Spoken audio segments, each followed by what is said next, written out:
कार्यक्रम के पुण्यार्चक हैं श्री वर्धमान श्वेतांबर स्थानक वासी जैन श्रावक संघ ट्रस्ट, उपाध्याय प्रवर प्रवीण ऋषि चातुर्मास समिति। परम संदेश पूज्य गुरुदेव के चरणों में कोटिश वंदना।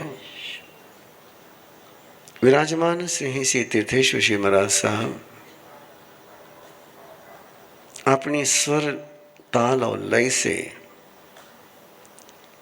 संपुट की आराधना में आपको तन्मय करने वाले महासिद्धि वृंद है। प्रभु महावीर की सुधर्मा स्वामी की अनुभूति से, सुधर्मा स्वामी के नजर से प्रभु महावीर को अपने जीवन में लाने के लिए जुड़े हुए श्रद्धालु श्रोतागण,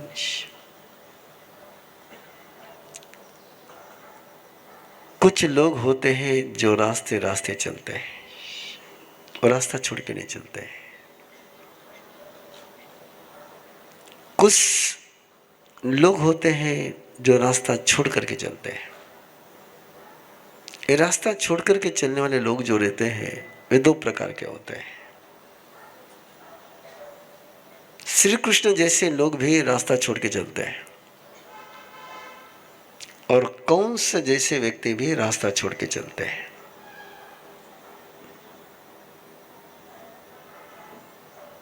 धर्मराज रास्ता छोड़ के नहीं जाता है। श्री कृष्ण भी रास्ता छोड़ता है और शकुनी भी रास्ता छोड़ता है। तो रास्ता छोड़ के जाना सही या गलत, ये इस पर से तय होता है कि रास्ता किसने छोड़ा है। यदि शकुनी जैसा व्यक्ति रास्ता छोड़े, दुर्योधन जैसा व्यक्ति रास्ता छोड़े तो खतरनाक है। श्री कृष्ण जैसा व्यक्ति रास्ता छोड़े तो मंगलकारी है। इसलिए आज की जो गाथा आपके पास सुधर्मा स्वामी की पहुंच रही है, उसको बहुत गहराई से लेना, एक अलग तरीके से लेना है कि गाथा है अलग तरीके की। से भूई पन्ने अनिये आचारी वो अंतरे धीरे अनुतरे तपई सूर्य विरोय निंदेवतम बगासे। से भूई पन्ने,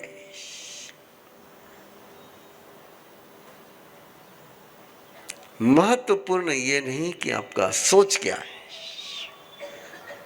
महत्वपूर्ण ये नहीं कि आप क्या कर रहे हो, महत्वपूर्ण है कि आपका वो जो सोच जन्मा है वो किस प्रज्ञा से जन्मा है। प्रज्ञा कौन सी है? हम प्राय बुद्धि की बात करते हैं, हम प्राय भावना की बात करते हैं, हम प्राय सोच की बात करते हैं। लेकिन जैन धर्म में प्रज्ञा की बात चलती है। प्रज्ञा मीन्स बुद्धि नहीं केवल, प्रज्ञा मीन्स भावना भी नहीं केवल। प्रज्ञा में आत्मा की जो चार शक्तियां हैं, ज्ञान, श्रद्धा, चरित्र और आनंद, ये चारों शक्तियां जहां एक हो जाती है उसको प्रज्ञा कहते हैं। शक्ति भी वहां लगी हुई है, चरित्र भी वहां लगा हुआ है, श्रद्धा भी वैसी है और बोध भी वैसा ही है। इन चारों को मिलकर के जो व्यक्तिमत्व बनता है उसको कहते हैं प्रज्ञा। अब अभी सामयिक कर रहे हो, अब अभी बखान सुन रहे हो, लेकिन स्वयं को टटोल लीजिए एक बार। आपकी बॉडी यहां लगी हुई है, आपकी इंद्रियां यहां लगी हुई है, आपका मन यहां लगा हुआ है, लेकिन आपकी शक्ति कहाँ लगी हुई है? माला गिनते समय आप माला गिनते हो, शायद उच्चारण भी कर रहे होंगे, लेकिन एनर्जी कहाँ लगी हुई है? कई बार ऐसा होता है ना कि आप बखान भी सुन रहे हैं, सब कुछ कर रहे हैं, लेकिन दिमाग में दुकान चलती, किचन चलता है, बहू चलती है, बेटा चलता है, भाई चलता है। यानी शक्ति कहाँ लगी हुई है? शक्ति यहाँ नहीं लगी हुई, शक्ति वहां लगी हुई है। और इसको हिपोक्रेसी कहते हैं। तो प्रज्ञा में चारों एक साथ आती है। तो पहला शब्द बहुत महत्वपूर्ण है, भूईपन्ने। भगवान महावीर को एक अनूठा विशेषण दिया गया है। किसी सामान्य केवली को केवली बनने के लिए भूति प्रज्ञ होना जरूरी नहीं है। वो केवल आत्म प्रज्ञ हो जाए तो मोक्ष में पहुंच जाता है। आत्म प्रज्ञ यानी उसकी सारी प्रज्ञा किस में लगी हुई है? आत्मा में लगी हुई है, तो मोक्ष में चला जाएगा। लेकिन किसी को भगवान महावीर बनना हो तो केवल आत्म प्रज्ञ होकर काम नहीं चलता है। उसकी प्रज्ञा कैसी लगती है? भूईपन्ने। आत्म प्रज्ञा वाला व्यक्ति कभी रास्ता छोड़ के नहीं जाता है। वो जैसा रास्ता बना हुआ है उस व्यवस्था में ही चलता है, व्यवस्था नहीं छोड़ता है। व्यवस्था छोड़ने में उसको डर भी लगता है, वो कहता नहीं, जो को रास्ता है ना उन रास्ता से चला। लेकिन दो प्रज्ञा वाले जो व्यक्ति है, एक दुष्ट प्रज्ञा वाला व्यक्ति और एक भूति प्रज्ञा वाला व्यक्ति, जिसकी प्रज्ञा शकुनी जैसी है, कंस जैसी है। तीर्था आवाज करना है ना, थोड़ा सा कर कोई।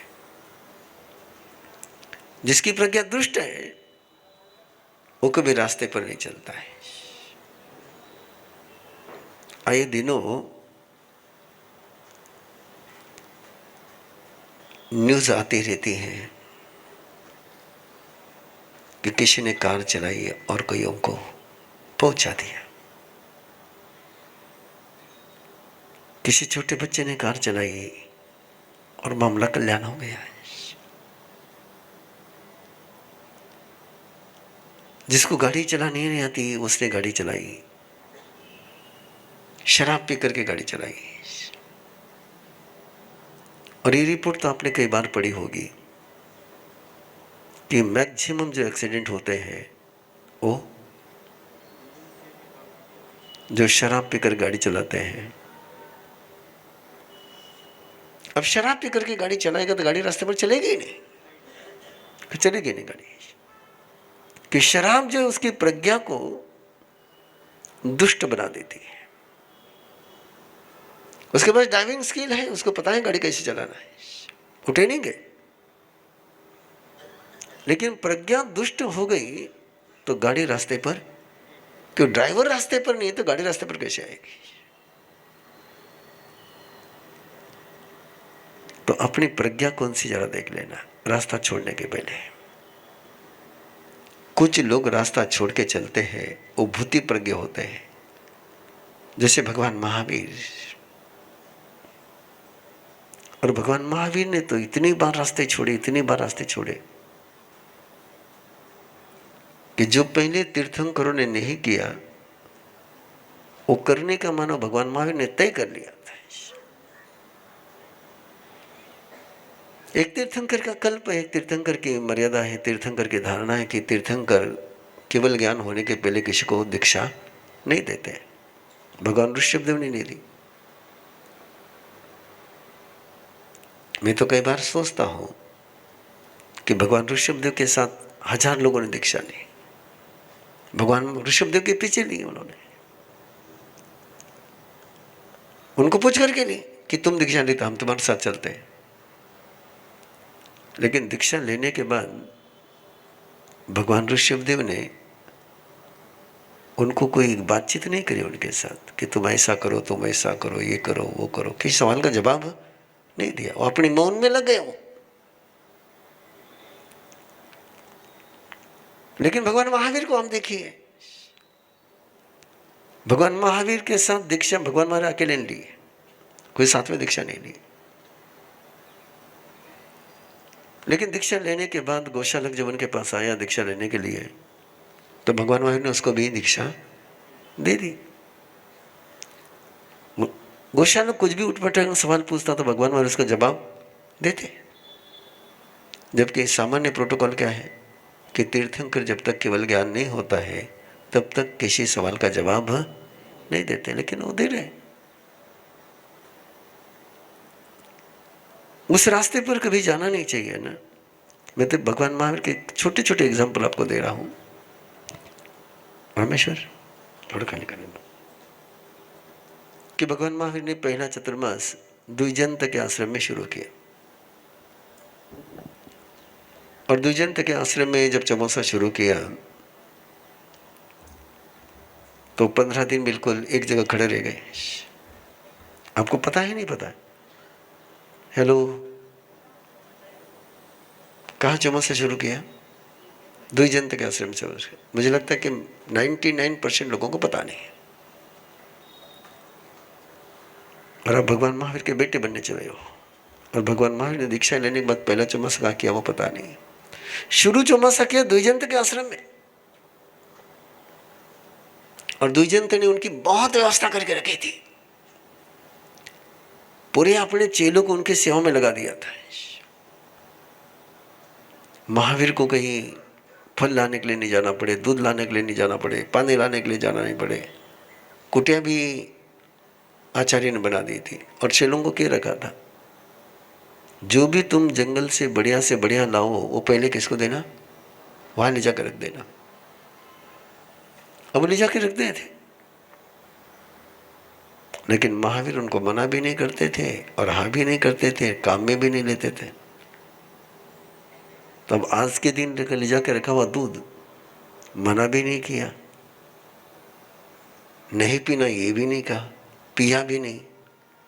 दूसरे दिन जाकर के देखा कि दूध तो पड़ गया, फल ऐसे हो गए। तो चेलों ने शिकायत करी गुरु के पास जाकर के, भाई वो तो हाँ भी नहीं कहता, ना भी नहीं कहता, हम भी नहीं खाते, वो भी नहीं खाता, वेस्टेज में जाता है।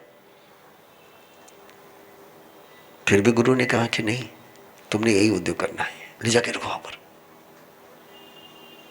वो खराब हो तो भी चलेगा, लेकिन चले कब तक? और चेलों ने देखा कि बोले ये तो खड़ा खड़ा है, ये कभी चलता ही नहीं है, बैठता भी नहीं है, लेटता भी नहीं है। एक दिन देखा, 2 दिन देखा, गुरु को जाकर के कहा कि वो तो पता नहीं कैसा साधक है। वो खड़े के खड़े ही बोले,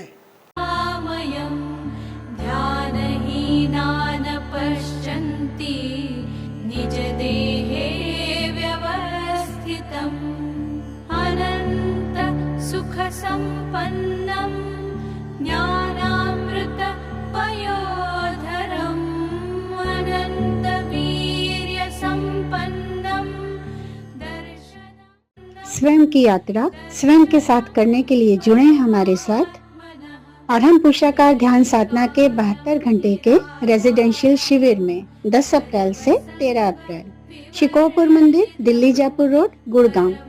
अधिक जानकारी के लिए संपर्क करें 93-100-61391।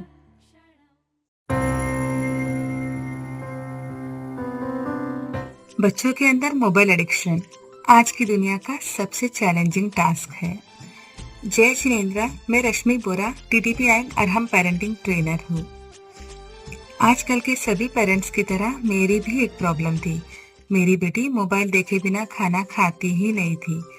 बट ट्रेनिंग के दौरान गुरुदेव हमें बहुत ही सुंदर एंड आसान तरीके से इतने छोटे छोटे ट्रिक्स एंड टिप्स देते हैं, जिससे कि हम हमारे एंड हमारे बच्चों की लाइफ में बहुत सारे चेंजेस ला सकते हैं। देव गुरु की असीम कृपा से मैंने उस टेक्निक्स को जब मेरी बेटी पर अप्लाई किया, मैं आप सभी को बता नहीं सकती, सिर्फ 2 ही दिनों में मेरी बेटी ने खाना खाते समय मोबाइल देखना छोड़ दिया।